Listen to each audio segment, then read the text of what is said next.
Greetings and skeletations, my new ghoul friends. I'm Niomi Dylan Sass, resident podcaster here at UIC Radio, and I'm taking you along with me to visit something grave today. This is where hauntings feel like hellos.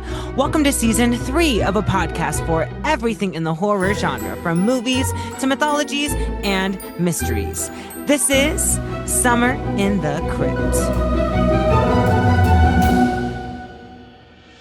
Along with us on this week's frightful journey, we have one of the most frequent guests that dares enter the crypt's eerie, dreary passageways for this 4th of July special, Marissa Burke. We're going to have a hot Spielberg summer by reporting on one of the biggest catastrophes to happen at a beach in a town called Amityville, otherwise known as the 1975 horror classic Jaws. Based on the novel by Peter Benchley and directed by the man, the myth, the legend himself, Steven Spielberg. Ghoul friends, there will be a trigger warning at the beginning of each of my episodes, just in case today's dark discussion isn't your preferred potion. I talk about something I find the most terrifying: sharks ripping adults and children limb from limb. Ghoul, I get it if you can't listen to that right now. Just leave us a like on your way out and be sure to tune in next week for a different dark discussion. After this quick break, I'll be back to do some grave digging into a movie that makes you equally want to have a hot girl summer at the beach, but never get in the water. Come with us to find out how a town must decide whether making their annual salary off of the annual tourists is worth all of the lives that will be taken by one of the biggest great white sharks. I'll be rolling in my coffin with excitement while you listen to this quick message from beyond.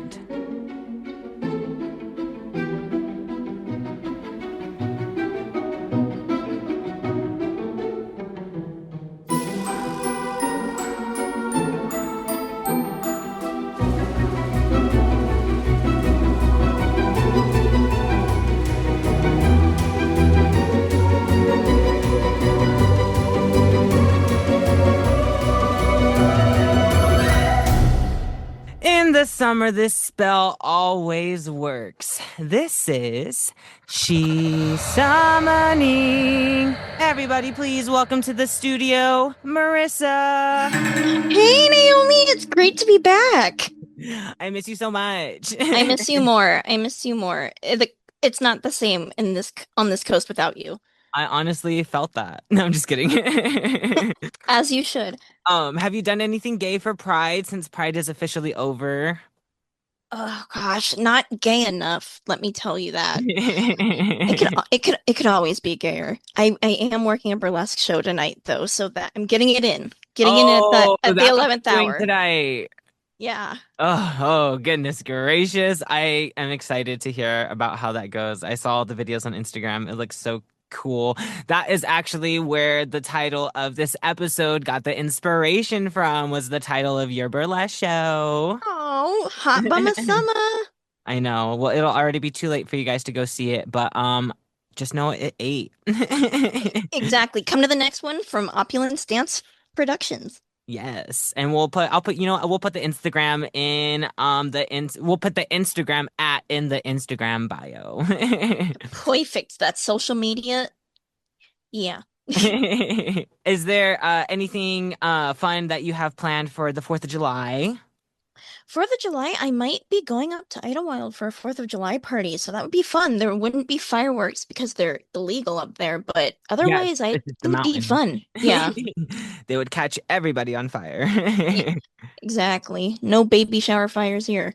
I know. I don't have any 4th of July plans at the moment. I still have one last Pride plan. I kind of have a long weekend ahead, and that's why like all these last little things kept like up right now because I have a lot to do today. So once I already worked today from like 7:30 to 4:30, then drove here in the traffic, and then yeah, got up here. And then once I'm done with this, I have to drive to Michigan for a memorial service. It's a double memorial service tomorrow, and that drive is going to take about 5.5 hours. So yeah, I'm gonna get there at like 3 o'clock in the morning, and I'm just gonna sleep in my car. Whenever they wake up, I'm gonna be like, hey, just wake me up. Holy uh, crap. Well, yeah, just be safe. Please let me know when you leave and when you get back. oh yeah, Def, I'm not tired right now. It'll be like later that I get tired. Oh yeah. Yeah, no, for Because sure. then, once I go to the memorial service, I basically have to drive back later in the night. I'm probably gonna do like not the same drive, but like from I'll probably gonna leave at like 8 so I could get back here at like 2. Because I'm volunteering at the Pride Chicago March on Sunday morning to set up the Pride March and all the Nice. blockades and that starts at 6 a.m. Just don't go to bed. No, literally, honestly, I am today, like in the morning, but once it's like tomorrow and once I come back from the drive, I'm probably not, and I'm gonna just come to bed because the parade ends at like 2 p.m. So Yeah. yeah, I'll go to bed after that. Alrighty, are you ready to get into the next segment? I I am. This is Dark Discussions. Shh. Y'all, this is Jaws, okay? This is Jaws.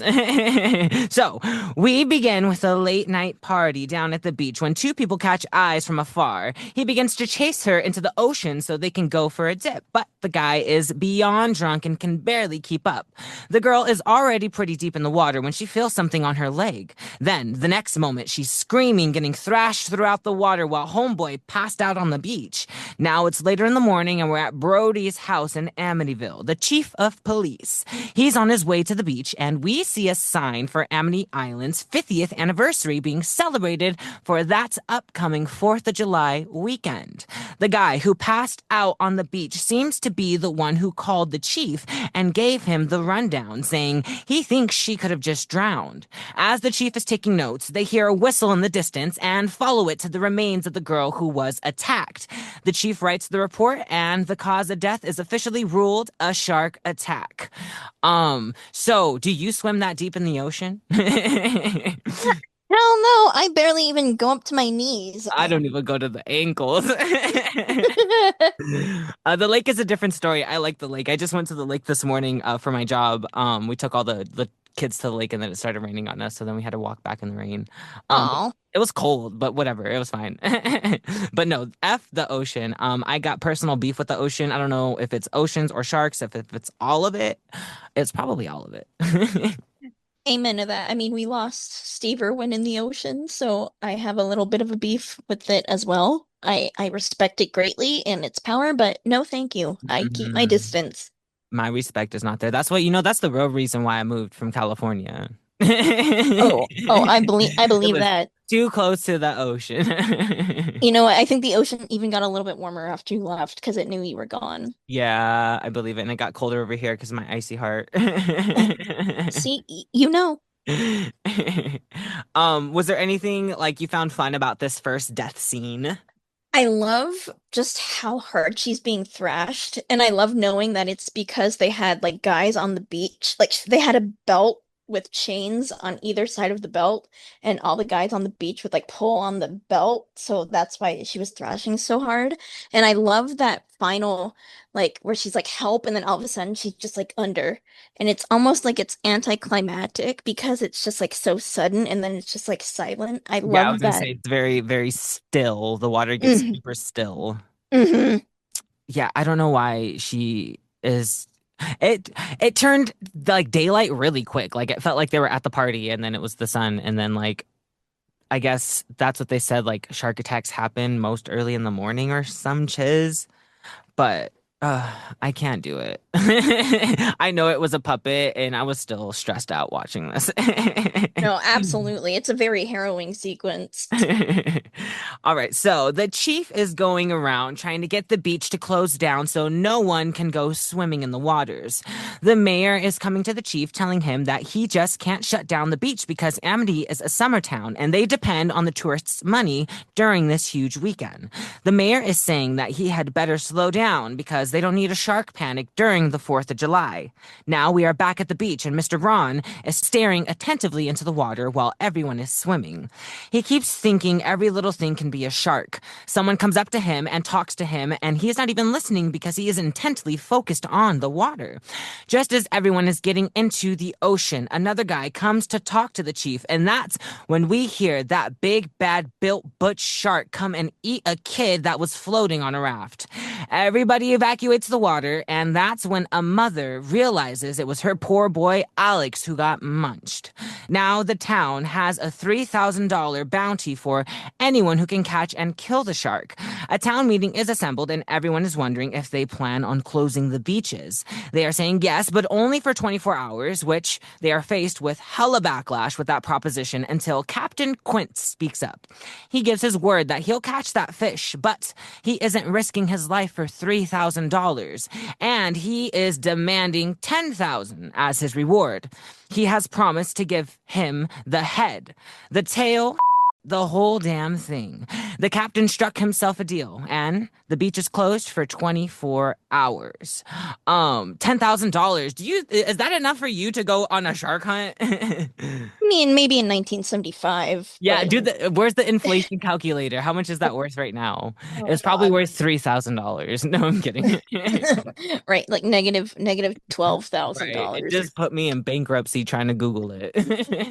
Do you think that do you think that this captain will be able to do you think he's able to walk the walk? Like, he doesn't seem like, I feel like I would need somebody who has like a peg leg or an eye patch or like a pipe coming out of their mouth when they make this sort of proposition, and he didn't have any of that going on. He didn't, but at the same time, he has that ruggedness about him. And I mean, the whole thing with the nails on the chalkboard, Oh, I mean, yeah, that right that was there. gross. Yeah, I always hate that scene. That made And me may I just point out a quick segue? The mayor in Jaws 1 is the same mayor in Jaws 2. So please vote in your local elections because they matter. They matter. It Okay. really does.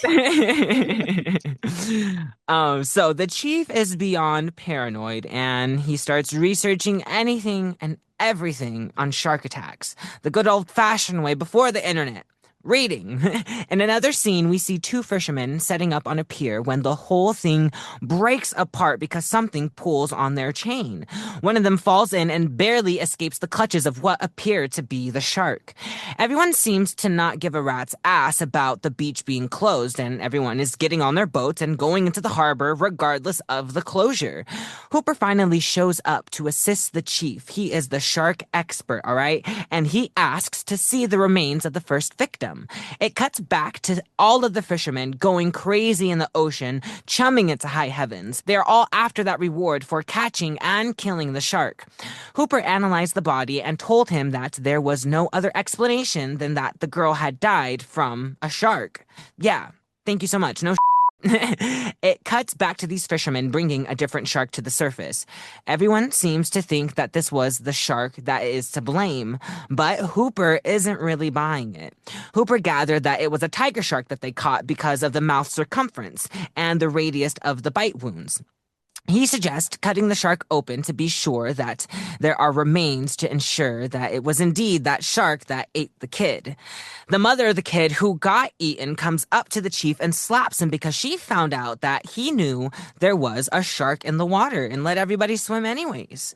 Later on, Hooper visits the chief's house to see if they can go through with this shark dissection. The only way they could be sure is to do it. This consensus of the conversation is that most sharks' attacks happen within a few feet of the shore. This fact scares the chief enough to let Hooper dissect the shark. As he's ripping through his guts, he is throwing out remains of fish and trash, but no human. They still got one hell of a fish out there. All right, so these people were literally ready to kill each other for $3,000 in the ocean. That is insane. You know, it actually reminds me of how in Florida, I think it's in July, they have a bounty where you can kill the invasive pythons that are in Florida. You have to kill them in a specific manner. You can't just be out there chopping them up into bits. But then they have like a reward for the person who manages to get the most. So it sadly is grounded in reality. Oh my goodness. For $3,000? Maybe even more. I don't know. I think that it must have been really nice to live in an economy where so little could go so long. So in this other scene, do you think that like I feel like Spielberg was kind of like edging the audience on what the shark looks like, because they did that whole scene. There's a lot of the movie where like the shark, you don't really even see the shark itself. You kind of just see what's happening on the ocean. Like I feel like that whole pier scene where the little dock broke down, I didn't see a shark, but it was heavily implied that the shark was there. Absolutely. But I mean, that was because the shark was broken during production, so they really had to work around that. And honestly, it ended up working into the favor of the movie because it really builds the suspense. You don't even see the shark, really, the shark's face until that scene where, um, He's chumming the water. right, Hmm. exactly, where Roy Scheider's chumming the water and it like pops up right in his face. That made me myself. True, true. Like the first jump scare of the first summer blockbuster. It's like, oof. Yeah, I was watching it on a tiny screen while I was on a treadmill and I literally still like jumped while I was running. I was like, oh no, no, no, no. Do you think Hooper's hot? I kind of think Hooper's hot. The Hooper can get it Hooper can get it. I wish he was on the Slasher Smash, so we'll just say right now he can smash. for sure. The two set off on a boat to go search for the beast. The two are Hooper and the chief. On their journey, they find a banged up boat, and Hooper wants to hop into the dark, scary ocean to check something out. The chief is advising against it and to just tow the boat, but Hooper is adamant about inspecting the abandoned vessel. He found a hole in the ship and, upon further inspection, discovered a shark tooth lodged in the boat. That's when a lifeless body comes floating onto the screen for a jump scare. With this new evidence, they know they have a great white shark on their hands, and they are pleading with the mayor. The mayor does not really care what they have to say because he depends on that tourist money.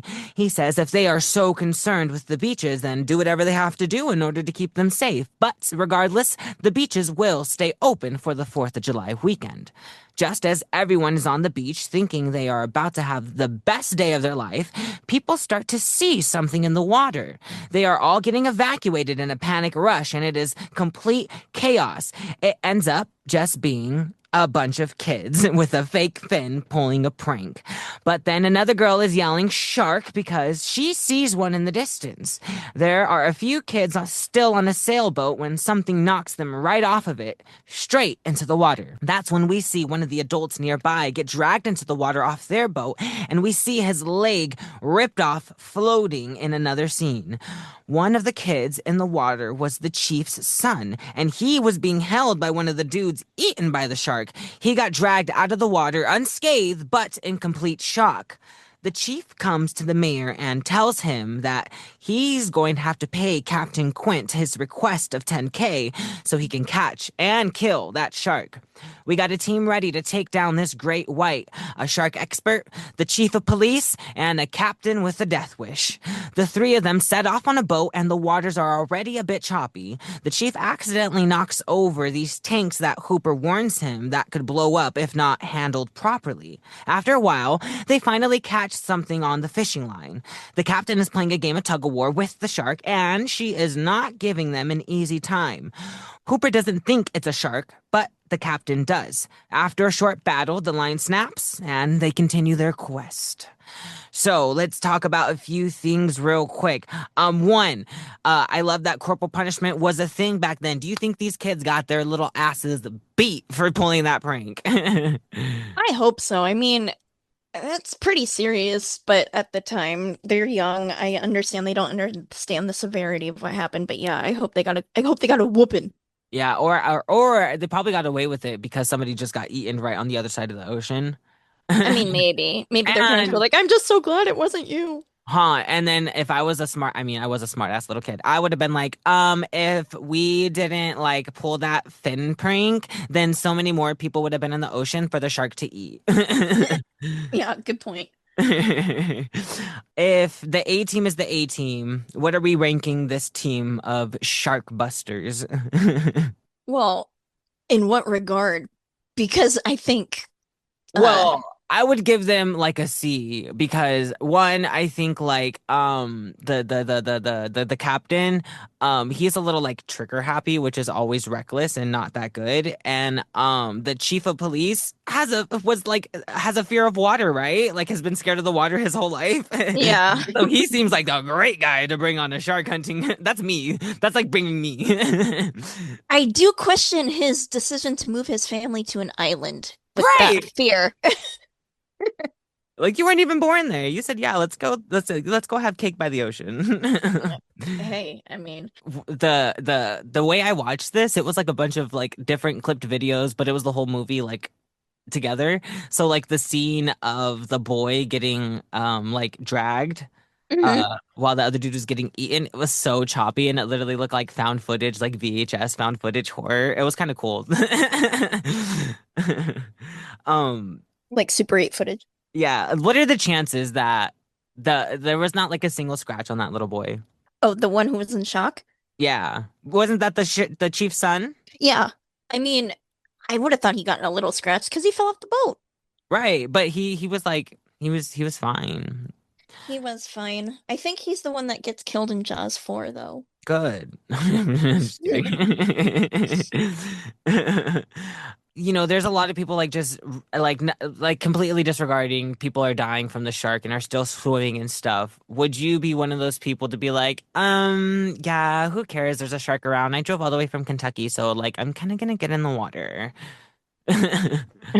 No, I'd be the one that'd be like, yeah, we're not gonna go to the beach today. Right. Be I like, mean, if there's a tornado warning, you don't go outside. You go into the basement and you wait for the storm to pass. So if there's a shark warning and they want to close the beach, you don't go to the beach that day. I'm sorry that your vacation fell within that unfortunate time period, but such is life. We all have to learn to live with disappointment. honestly, life's not fair.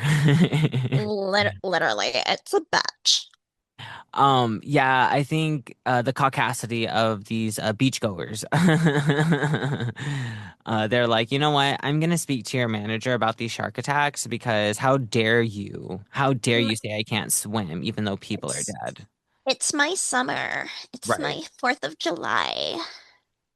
All right, we are getting towards the end of the movie. So the chief is chumming the water, and that's when the shark peeks its head out of it, and we see just how big that motherfucker is. The chief tells the captain the famous line, "We're gonna need a bigger boat." They got a 25-foot great white shark circling their vessel. They are getting a tracker hooked up to a harpoon arrow, and with one clean shot, they are able to track the shark better. Ish. The captain says that since they got one barrel on it, they can stay out there until they find it. It's later in the night, and they all show their battle scars from their adventures. It's now the wee hours and slowly burning into dawn. The captain gives a great monologue about how it feels to be attacked by a shark and seeing shark attacks, which is some subtle foreshadowing. Just outside the boat, we see the barrel reappear and the boat starts rocking. The big old beast is budging the side of it, causing it to leak, and the boat loses most of its power. The captain tries shooting it and scares it off. So hold on. What are these barrels? Do you know what these barrels are? Like their oxygen or like buoyancy? Yeah, I think it's for buoyancy because they know that the shark can't has to be under the water, and if it gets too high, it'll yeah, die. So they're trying to make it so that it can't submerge underneath the water. Oh, okay, good. Because I was like, I know they don't got GPS. It's the 70s. Right. Like, Radar, but no GPS. they don't even got good weed yet. Speaking of that, real quick side tangent. It was funny. I was watching these kids at work, like playing the playground, and they're showing me. They're like, "Look, there's a bunch of these like weeds in the ground." They're like, "Look, there's one here, there's one here, there's one here." And I was like, "Oh wow, how pretty! Should we name them all?" And they're like, "Yeah, let's name this the Weed Garden or the Garden of Weed." And I was like, "You know what? I like that name. That's a good name." To go home and tell your parents that you found a garden of weed. Right. Yeah, it's funny. So, I love that. hours must have gone by because it's daylight now, and the three of them have been trying to repair the boat the whole time. The yellow barrel pops back onto the surface of the water. They are trying to wind up the rope on the barrel to get a closer look, and the shark pops out of the water right next to them. There is almost no chance of saving this boat, and the chief goes to try to call the Coast Guard for help. That's when the captain comes in and smashes the radio with the bat. The captain was able to land another barrel shot, but they are using the last bit of fumes on the boat so they can follow the shark. They catch up to the shark, and the captain lands another barrel shot. The chief is trying to shoot it with his gun, and that shark is playing games over there at RuPaul's Drag Race. They tied the rope that connected to the shark onto the boat, so now the shark is dragging them out further into the ocean. It pops out of the sea to flex its teeth, and the captain lands another shot. No, he only has three, but whatever. The captain lands something up on that jaw. Now the shark can't fully go under the ocean with these three barrels locked onto it. They piss the shark off, and now it's following the boat as they try to lead it back to shallower waters. The captain is putting the pedal to the metal, and the boat engine explodes. The boat is sinking, and the only thing they have to help them is orange little life vests because someone broke the effing radio.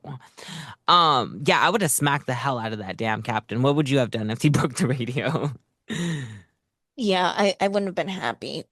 But I mean, at the same time, he probably knows how to navigate without one. I mean, I It's not don't for the love. navigation, it's for the assistance. No, no, no, I get that part. But I mean, in general, I feel like he knows what he's doing, and maybe he just works better without that newfangled technology. And it is his boat after all. I guess. I mean, yeah, but like that's not his lives. No, totally agree. I mean, I'd be if I were Hooper or Brody, I'd be like, what the hell? I kind of love that at this point the shark is like, "Nah, I got beef with you motherfuckers. I'm about to kill you." Oh yeah, it's like Like he's not going for food, he's going for, "Oh, you want to talk about mother. You want to talk about mother. It's mother time." Ha ha ha ha. the beginning of the revenge that will lead to Jaws 4, Jaws the Revenge, which is the best of the series, but we don't have to get into that right now. We could one day, because Shark Week is coming up at the end of July. Oh, please, I would die. All right, so Hooper plans to cage dive to get close enough to the shark to inject it with some tranquilizer because that is their last option to neutralize the shark. The shark knocks right into the cage and makes Hooper drop the tranquilizing arrow. Good job, Hooper. This relentless shark has its eyes set on attacking the cage diver and busts the cage right open. Hooper makes a swim for the harpoon on the ocean floor while the shark rips the hook holding the cage clean off the boat. Then the shark leaps out of the water and onto the boat, making it tip. The captain falls right into its jaws and gets munched up by the sharky. Only one left is the chief, so it seems, and the shark has a vendetta against this guy. He knows he's been trying to kill him this whole time and is sick of the chief. But the chief sees those explosive tanks he was warned about and throws one into the shark's mouth.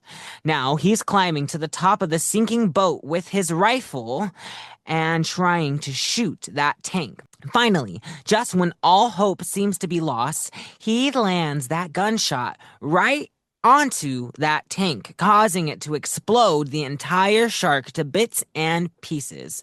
As it's exploding, Hooper miraculously comes back to the surface to see the chief still alive, floating on some debris, and they both kick off into the sunset together. Rest in peace, Quint. Yeah, I mean, he broke the radio, so, whatever. That's his own problem. It's very Moby Dick and Captain Ahab in a way because he was after that shark and then the shark got him. So I love the poetry of that. Right, honestly, I think that they should have just left the shark alone. Free my girl. She didn't do nothing. Isn't the shark a girl? I think it's a girl because it has a baby later in a different movie, right? Like I that's think like they decide in like Jaws 3 that yeah, like it was a yes, girl. I think And something they were like that. misgendering my friend this whole entire movie. Like, don't even get me started with that. Calling her a he. Why? Because she's big? You ain't never seen a big, beautiful beast? I am Uh, so scared of sharks. yeah, they're not my favorite. They're beautiful. I'll admire them from afar, but I'll stay away from them if they stay away from me. So you said that they I kept having like a lot of problems with like the mechanicals of the shark. Like, what was happening there? I think it was supposed to swim and it couldn't swim. And then they had to build a whole shark that had like the innards showing on one side.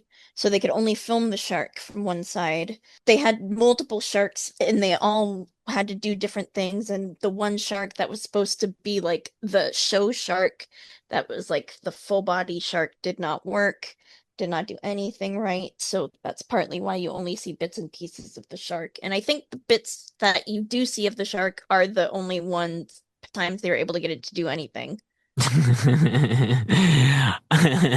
Oh, and fun fact, the mechanical shark's name was Bruce, and that's why Bruce in Finding Nemo is named Bruce. And Brucey. Spielberg named Bruce the shark after his lawyer, whose name was Bruce. After, because his lawyer's a shark. Exactly. Damn, subtle shade to the guy that like saves your money. I think it was respect. Oh, for sure. Any like I don't know how Hooper didn't die. I don't either. I mean, movie magic, I guess. Right. I'm glad he didn't, but also like they're like, you know what? We can't even get the shark to swim, so we're not gonna try to have him eat another mother.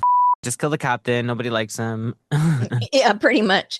You know, in the book, Hooper and Brody's wife have sex because Brody's wife dated Hooper's older brother in high school, and And she has all this repressed sexuality. oh, that's hot. Right? Where was that at? I know, that's what the movie needed, Spielberg. I mean, it needed more sex. It really did. There was not one titty No. near a nip to be seen. I mean, maybe a brief flash in the beginning, but it's dark and she's under the water most of the time, so Yeah, you there's blood on can't it. really Yeah. say. And that I watched it bootleg, so I really didn't see it. Okay, so to save on everybody's time real quick, you said you have a hard out, right? In like 10 minutes? Yeah. Okay, let's, cause I think we can do the slash or smash within that 10 minutes. If you're down, we can hop Yeah. onto the other link. Okay. Any last words for Jaws? I mean, it's just such a fun movie. A fun movie for the summer. I think it holds up well, even though it's over 50 years old. It's a fun summer watch. Everyone should watch Jaws this summer.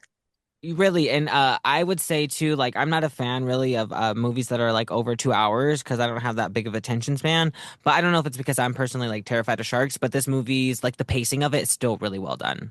Agreed. All right, I will see you in the other link. Okay, bye. Bye. Alrighty, we have got to the part where we get to play one of my favorite games, Slash or Smash. The rules are very simple. I will tell you some hot Spielberg summer movies, and we will say whether we would slash or smash and why. So, Jaws for me gets a smash. What about you? Oh, definite smash. I love that movie. All right, so the first one up on the real list is E.T. I'm gonna smash. I love E.T. That sequence where they're flying on the bikes, which is the Amblin logo with the bike against the moon. Iconic. Right. I feel like even though Drew Barrymore is older than me, I got to watch her grow up because of that movie. Literally, though. And for that, I'm going to smash. And plus, I'm kind of into like short, wrinkly men, I guess. Hot. Alrighty, next up on the list, War of the Worlds. Total smash. Saw it in theaters. I love the sound that the alien ship makes. The ooh. I found a 12-hour loop of it on YouTube, and sometimes I'll just listen to it. It's like crack. It's such a good movie. Amazing sound effects, just total smash for me on that one. Is that your white noise? Little, a little bit, I'll send it to you later. For me, this movie is also gonna get a smash, and I'm going to well, Dakota Fanning's in it, right? Yes. Yeah, she did a great job. We're like the same age. That is my personal friend. We're very close. I have her Instagram. She follows other people, not me though. Her mistake, honestly. And I'm also gonna smash Scary Movie 3 that spoofs it. Totally fair. All right, next up we have the movie Hook. I haven't seen it. I know. I need With to. Robin Williams. I know. I need to. And Julia Oh Roberts is thinking about. my. But I'm gonna smash it just for that because I know it's amazing and I know I'm gonna Oh love it when I do see it. yeah, this movie honestly is gonna get a smash for me too. For the late great Robin Williams, he does a fantastic job. I love a man that can do genre versatility and he did it expertly. Yeah, he can do it all. He can be a grandma, he can be Theodore Roosevelt, he can be your He grandpa, he can be your he can best be a friend. creeper at the photo counter in 1 hour photo. I'm surprised, not surprised, but like I feel like this is one of Spielberg's more family friendly movies. Absolutely. Very Uh, wholesome. right. Next up on the list is Jurassica Parker. Ah, I'm totally gonna smash. Oh Like, yeah. how can you not smash Jurassic Park? Oh yeah. This one, he was like, you know what, guys? We need puppets that work, okay? We need puppets that work. I'm not doing a movie unless these puppets effing work. Literally, can't blame him for that one too. And work they did. I mean, that T-Rex, oh, The it's chef's raptor kiss. scene. Oh, in the kitchen, yes. Yeah. And even when that visual of the glass on the dashboard and you're just watching the water ripple as you hear the footsteps, it's The Jeep getting beautiful. crushed. Jeff Goldblum. Oh, Yeah, yeah, this movie's baby. gonna get a smash. So could he. For real. So can he. And the T-Rex. Last on the list. I haven't seen it yet. I have seen bits of it because I work at the movie theater. Disclosure Day. I'm gonna smash because it's Spielberg's maybe. I mean, I don't want to say it's his last. I'd hate to say it's his last, but it might be his last. Oop, And so I'm gonna smash it. no, oop. Did you see it yet? I haven't. I need to. I've heard uh mixed things, but that just makes me more excited to see it. Right. I'm gonna give this movie a slash. Ooh. Ooh, I know. I watched the trailer for it in a different episode, and I stopped the trailer literally halfway through. I was like, "Oh my God, can someone die? Can something happen?" That one was a slow burner, and then even like I saw the ending part, so spoilers, I guess, but like I don't even know like what the consensus or what it has to do, but like the ending, like it's like 10 minutes long of silence of them kind of just revealing the alien, and then the alien just like looks at Emily Blunt and the other person, and they just kind of like eye each other, and then he like sends her a message to give as the reporter, and then as soon as she's about to give the message, like what the alien has finally been ready to tell the human race, It ends. yeah, it ends. I was like, are you kidding me? Yeah, that's Spielberg for you. I mean, have you ever seen Close Encounters of the Third Kind? I don't think so. It's very, I would say it's similar in that way because I did read the spoilers for Disclosure Day just because I had to know.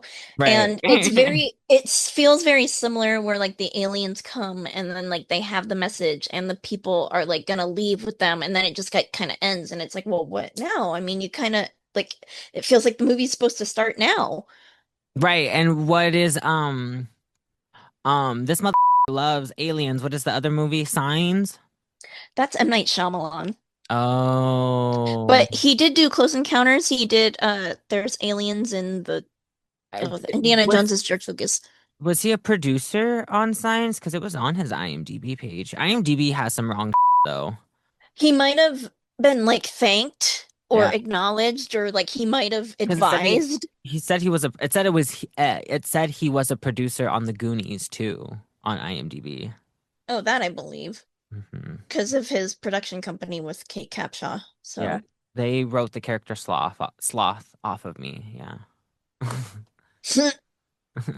I love it. All right. Well, that was Slash or Smash. Thank you so much for playing that game. That game was amazing. I hope you have excellent, splendid. You're doing the photography at the show. Yeah, tonight and tomorrow. So it'll be a good one if you're, yeah, come to the next one Yeah, if you're come to the listening. next one. Opulence Dance Troupe. Right, I'll for sure put the Instagram inside of the I'll put your Instagram and I'll put the Instagram inside of the bio so then they can check out the pictures that you take from it and they can check out the Opulence Dance Troupe company's stuff. Like there'll be videos and reels of all the hot stuff that went on. Absolutely, some teasers for you. Right. I will sadly do the crypt questions by myself, but luckily you asked one, so you'll still be here in spirit. Yay! I'm glad to hear it. Alrighty. I love you so much, I girly. love you. Thank you Thank so you so much, much. Naomi. No Thank you. worries. Thank you for being No. flexible. I No, appreciate you. thank you. I'm sorry. I didn't even know you had a heart out and the traffic was trafficking. No, hey, you know what? It was meant to be for And whatever all of the reason. doors were locked. The elevator would not open. Like it was crazy. No, but we made it happen. We made it work, and we're all good. Right. I Right. love you dearly. I love you. I hope you have fun. Thank you. I'll let you know how it goes. You be safe. All right. I'll text you when I get to Michigan. Please do. I'll talk to you later.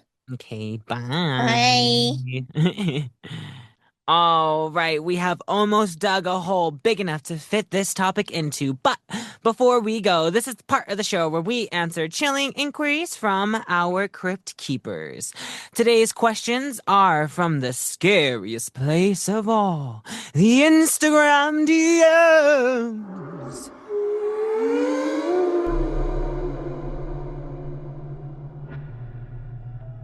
I could turn a dance floor into a runway. Turn it up, turn it on. Monday through Sunday, I could turn the dance floor into a runway. Yeah.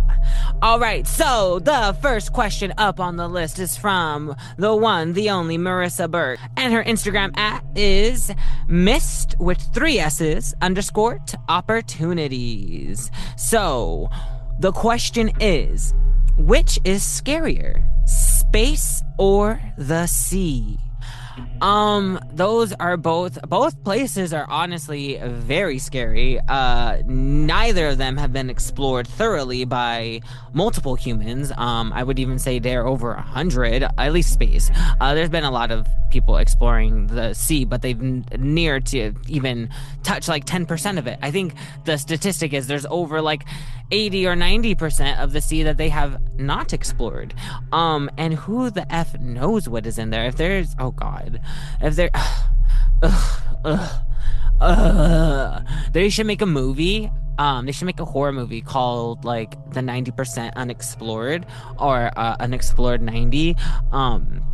And like create more, not like Megalodon, not like Sharkies, but like create some new sort of like fish slasher or even an underwater world.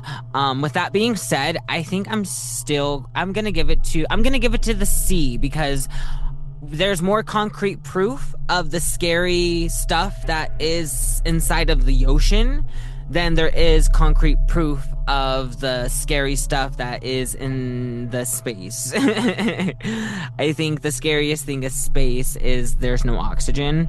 I personally love to breathe. That is one of my favorite pastimes. So I think the sea is definitely gonna be a scary, scary place. All right. The next question is from Dest Ruin. That is at DESTRUINE. Hey, Bran.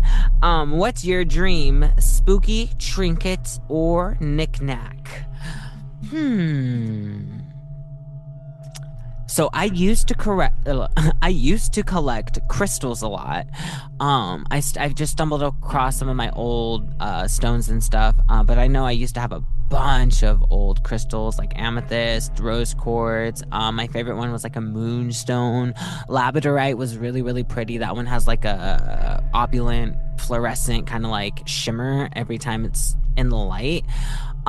So I think I want some sort of like skull, like not some carved in skull, that's like bought in at the stores and stuff, but like some sort of like black opalescent stone, like an onyx stone maybe, just that is shaped in the shape of a skull, not, a cookie cutter cartoon skull, but in the shape of this like head, and it be possessed, not anything like not possessed like to me, but like something that like I can wield. That would be really cool. I think if I can like touch this rock onto my third eye, then it would make the whole entire sky turn red and all of my enemies evaporate like Thanos when he snaps. That would be really cool. I would believe that would be something I would be into. And if it doesn't do that, I also think it would just look really cool on my desk. So that would be the answer to that one. All right, and the last question is from at eats bananas _ go bananas. Brandon, hey, how you doing? So I really enjoyed your question. Your question is it better to have a mild haunting in this life, or better to be able to mildly haunt in the afterlife? Because both may lead to frustration. I think this is an excellent, thing to ponder, because I would think, who knows what the F happens after you die? I don't think most people do. So with that being said, I would be totally down to kind of like continue this life. I kind of am a believer in like multiple lives. Like, you don't really get one crack at life. This is just maybe the one crack at you have in this body.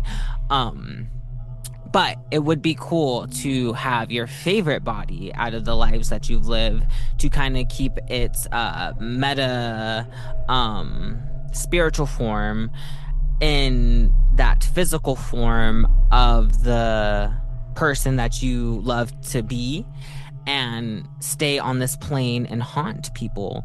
I am like a prankster kind of in real life, like not a prankster where I like do stuff like to, more so like a jokester, definitely a jokester than like a kind of a joke prank, especially like with the kids that I work with. I stay lying to them. What else are you gonna do? Actually have a conversation like, yeah, no, I go to work, I'm at school, yeah, I have a podcast. You cannot tell these kids about these podcasts. They do not need to know. If I was to be a ghost and haunt, I would have to do like a place that isn't too populated, and like I wouldn't do like a school. I wouldn't do a train. I wouldn't do a plane. I think, you know what? Let's keep this oceanic. I would be down to like haunt kind of like the beach, and I would pull some prank stuff. Like I would hide people's stuff. No, I don't know if a beach would be a good place to haunt, because that sounds cold. I mean, you're already dead. Is that kind of cold? Ooh, a movie theater. I would haunt a movie theater. Yes, because then you can still kind of stay like up to date with pop culture. Because I feel like that would be like my biggest fear of dying, is kind of just FOMO on what's going on. Like you don't get to see this movie coming out, or you don't get to see the end of a show or a finale or a concert or something. So I think a movie theater or a theater itself would be a really fun place to haunt, especially like during rehearsals. You can mess with people. Yes, that is my answer. All right, that is the Crypt questions. Thank you guys so much for writing in. I'd like to thank you all for hanging out with me today. I am going to plug Marissa's Instagram. It is at missed_opportunities, missed with 3 S's. And she has a photography Instagram it is 5.foot.photographer. Again, that is at 5.foot.photographer. If you want yourself some excellent photos, y'all need to go, and if you're in the IE area, y'all need to go follow her and book my girl, because her photos are everything. Also, y'all, for real, go follow my Instagram at She's in the Crypt so you can stay up to date on all things the Crypt Collection's got going on. I'd like to thank UIC Radio for publishing this podcast, but most importantly, I'd like to thank you, the Crypt Keepers. Thank you for digging this grave with me today, but unfortunately, the graveyard is closed. So until next time, we'll leave this episode in the crypt. Farewell and bad dreams. Make sure to follow the podcast on Instagram at She's in the Crypt for updates about shows and upcoming guests. Follow UIC Radio at UIC Radio on Insta and subscribe to the UIC Radio YouTube channel so you won't miss a single episode every Friday. And you can also check out the other shows on the network. Make sure to leave the podcast a 5-star review on Apple Podcasts and Spotify. It really helps the algorithm push the show. This podcast was created, written, and edited by Niomi Dylan Sass, and published by UIC Radio. Music by Arthur Benson, The Friendly Ghost, and sound effects from epidemicsounds.com. If you can't get enough of She's in the Crypt, you can check out my weekly blog, Crypt Collections, every Saturday morning on the website, uicradio.net, and find me in the blog section. Bye!